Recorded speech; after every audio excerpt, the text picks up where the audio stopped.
Assalamu alaikum hettiyankoɓe yeɓiyankoɓe ayaw Piindi TV bisimilla mon e roɓɓinu jayndeli moɗon weltare min dañta kala saaha huccidde e mon noon kadi min dañiri weltare oɗo subaka talata nde ko eɗen yo Allah waɗanin jaam goto fof salminama inde ko noon manama e jettoɗe serenɓe men jittaka e laal gotol calminama juura berta juuɗe ñaaga duwaw yuppo e Sénégal aduna foof brosa holden caggal jaam duumo e nder leydi meɗen Sénégal ɗum noon hettiyankoɓe yeɓiyankoɓe ne jeeya ko ɓuuri tengtude e jayndeli meɗen hannde forum mo ganduɗa woni tan forum développement de l'Afrique dañnoɗo ɗum noon gardiɗo leydi suuti hen konngudi muɗum no feewi ha tengte koɗo patteɗo ɗo to banggue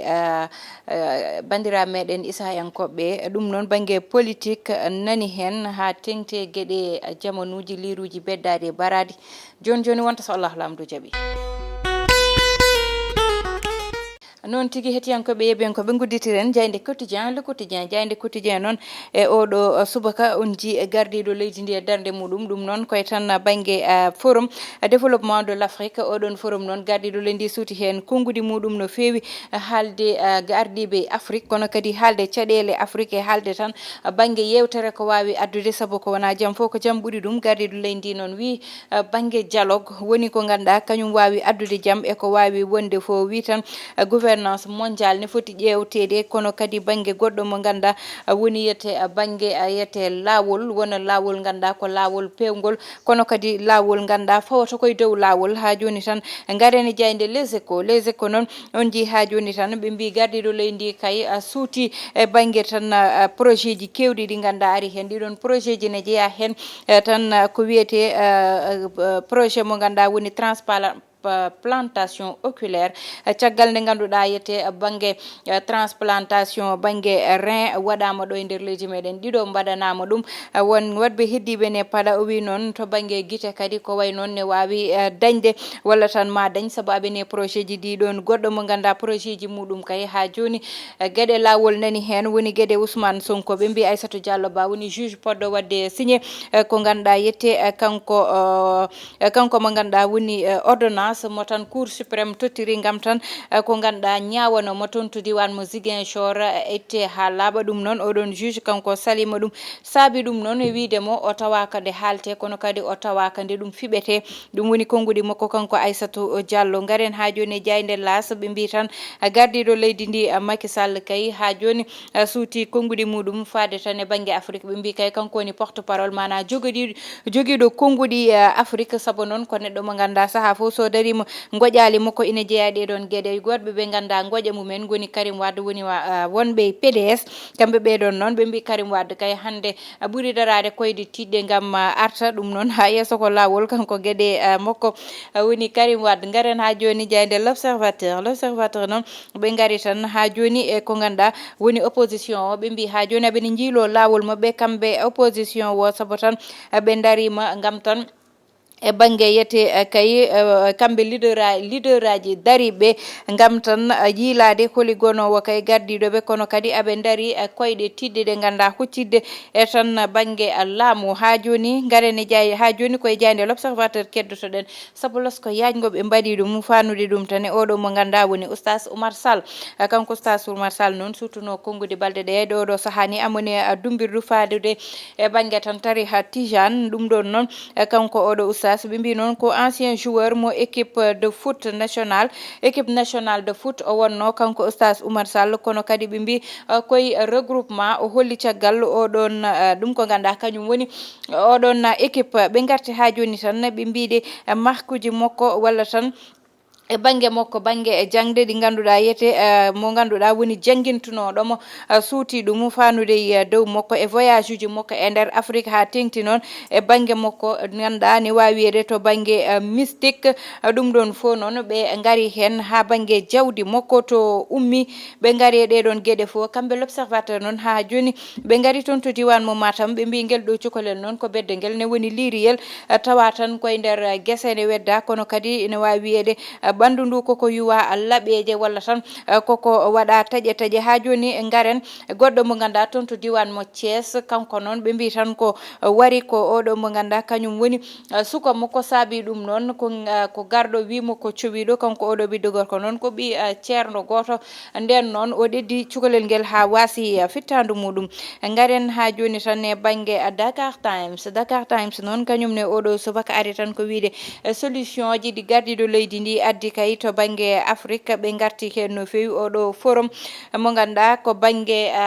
jaam banggue tan mo ganduɗa woni gueɗe kewɗe jewtade e Afrique kanko gardiɗo leydi noon jewte makko o haali hen fanude coup d'état ji kewɗi dañoɗe e nder Afrique kono kadi basal gonga e Afrique caɗele gonde e Afrique kono kadi nanggodiral pododiral kareli ganduɗa ne ƴewtida e nder Afrique wi wona ɗum ɗon nawrata yeeso Afrique o addi noon solution ji ɗiɗon solution ji mo ardini hen yewtude e tan banggue dialogue ɗum woni ko gardiɗo leydi addi jayde Le Soleil gareten on ji darde oɗo mo ganduɗa woni Pabo e ministre e premier ministre muɗum premier ministre oɗo noon foti jaɓɓede ɗo e nder leydi meɗen Sénégal to diwan mo Popenguine ganda poti uddude dame kese tonete ɗum noon saabi kanko premier ministre oɗon omo ara ɗo yete ngam tan gueɗe bandira meɗen isayankoɓe poti uddude toon tan dame kese oɗon inauguration noon omo foti arde hen ɓe mbi noon kanko ko neɗɗo mo ganduɗa omo heewi yaade koyde jaam e nder Afrique garen ha joni jayde tribune noon ɓe mbi tan ko oɗo mo ganduɗa kay ko kanko woni Amadou Ba ɓe mbi oɗo saaha ne wayno kanko ɓuuri wadde populaire gardiɗo leydi ndi saabu ko wiyama waɗay collecté to banggue parrainage uji million ngaji 3 e tan temedde jeeɗiɗi million ngaji 3 temedde jeeɗiɗi ujunere e capanɗe jeetate ɗiɗi ganduɗa ete fawi capanɗe joyi ɗiɗi parrainage uji wiya tan o heeɓi ɗum te ɗum ɗon noon ha joni nani jokka goto fo ene itta parrainage uji ne tottamo ha joni tan ɓe gaare gueɗe ɗe ganduɗa woni Bougane Gueye e tan sortie ji muɗum e ko way noon ha joni ɓe gaare ɗeɗon gueɗe garene jayde li quotidien noon oɗo subakari tan ko wiide Ismaïla Madior Fall kanko noon heeɓi jackpot toon to diwan mo Rufisque saabu ko tolne capanɗe jeegom ujunere parrainage uji woni ko ganduɗa kay o tan heeɓi ɗum tonete ɓe mbi o wi noon so tawi goto fo noon waɗi noon e commune muɗum ma won ko heɓete garen e jayde libération oɗo subakari tan ko code des marché mo ganduɗa koko waɗa massacré oɗon code des marché noon e ɗo saaha tan ni heewi ko ganduɗa yete ene heewi ko ganduɗa ene dañi hen caɗele e ko way noon ko hen tigui oɗo subaka ɓe gaari kamɓe ɓe ganduɗa goni jayde libération noon arti ha joni konngudi gardiɗo leydi ndi wiide tan ko to banggue liberté e Afrique koko ganduɗa saaha fo ene waɗe menacé kono noon ko darade koyɗe tidde saboto ɓe tan ɗeɗo caɗele ɓe kolla ɗum caggal ha tengte banggue ko wiyete coup d'état e ko way noon garene jande stade coftal ɓalli ɓe mbi kay oɗo saaha match mo ganduɗa ne foti dañde Paris Saint-Germain AS Milan kamɓe ɗiɗo fo noon goto fo foti ko hebde victoire walla tan mbiyen kamɓe Paris Saint-Germain ko victoire tan wawi yaltindeɓe hen oɗo saaha garen ha joni e jayde suñu lambe uddata oɗo subaka on ji jonde oɗo mo ganduɗa ko kanko woni Modulo noon mawnum gorko no wiye Ibou Diouf suti konngudi ko wiide tan ko 6e victoire mobɓe ɓe jogori hebde toon to diwan mo Pikine hakkude mobɓe e Boy Niang ɗum noon ha yesso ko lawol joni gudditen hello on ko so Allahu lamɗo jaaɓi noon tigui hettiyankoɓe ɓiyankoɓe garten tan e hello men wongo ardi konngudi ɗi ganduɗa gardiɗo leydi sutti ɗum ɗiɗon konngudi noon ene jeeya hen tan fanude ɗum e ko woni oɗo forum mo ganduɗa dañino ɗo e nder leydi meɗen ɗo e nder wuuro lamorgo Dakar woni tan forum de développement de l'Afrique ɗum noon guila 2013 ha joni ina darne yewtude ko gueɗe caɗele e ko way noon to banggue Afrique ɗum ɗon noon kanko gardiɗo leydi o ɓuuri tan fawde jungo mo ko toɓɓere ganduɗa ɓuuri en haalde surtout banggue coup d'état ji ɗo e nder Afrique ɗiɗon coup d'état ji noon woni ko ganduɗa ko caɗele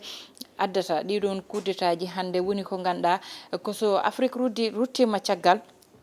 surtout noon Afrique de l'Ouest banggue coup d'état ko hen jeeya hande ne wawi ƴettede yeeru ko taari men ko to banggue Mali coup d'état ji to ganduɗa woni banggue Burkina Faso,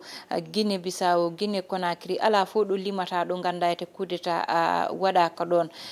Gambie banggue goɗɗo e goɗɗo fof ko coup d'état ji tan saaha foof ene ƴewtide tonete. Coup d'état noon watta sonani ruttina leydi caggal, saabu Afrique hande so ƴewtinama guila 1956 ha joni ko waɗa e coup d'état ji ɗo e nder Afrique ne wawi wiyede ɓurti juuɗe, saabu hande wawi limede 200 walla ko ɓaɗi ɗum e coup d'état ji ganduɗa e nder Afrique. ɗum ɗon hande hulɓinima saabu wona ko nawrata leydi yeeso, saabu ko ganduɗa son mbaɗi ɗum mbatton ko oɗon puɗɗito liggade ƴewde leydi moɗon do tolni noon mbatton ha yaaha e ko way noon. Te saaha fo noon coup d'état oɗon